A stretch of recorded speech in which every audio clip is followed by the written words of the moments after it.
എന്റെ പൊന്നാര മകൻ വന്ന് മരണത്തോട് മല്ലടിച്ചുകൊണ്ട് കിടക്കുന്ന പിതാവിന്റെ തലയെടുത്ത് മടിയിൽ വെക്കുകയാണ്. എന്നിട്ട് തന്റെ പൊന്നാര മകന് അവിടുന്ന് ശഹാദത്ത് കലിമ പറഞ്ഞു കൊടുക്കുമ്പോ ഉമർ തങ്ങൾ പറയുന്നു, മോനെ,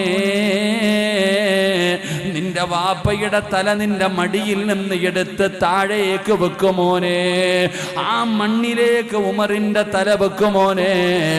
ആ മണ്ണിൽ കിടന്ന് പിടയുമ്പോഴെങ്കിലും അല്ലാഹു എന്നോട് കരുണ കാണിച്ചാലോ, ആ മണ്ണിൽ കിടന്നിട്ട് ഞാൻ പിടയുന്ന സമയത്തെങ്ങാണം എന്റെ റബ്ബനോട് കരുണ കാണിച്ചാലോ എന്ന് പറഞ്ഞുകൊണ്ട് ഉമർ തങ്ങൾ തന്റെ പൊന്നാര മകനോട് അവിടെ നിന്ന് പറഞ്ഞു കൊടുക്കുമ്പോ, എന്റെ പ്രിയപ്പെട്ട സഹോദരങ്ങളെ, സഹോദരിമാരെ, മരിക്കുന്ന സമയത്ത് ലാ ഇലാഹ ഇല്ലല്ലാഹ് എന്ന് പറഞ്ഞു മരിക്കാൻ ആഗ്രഹം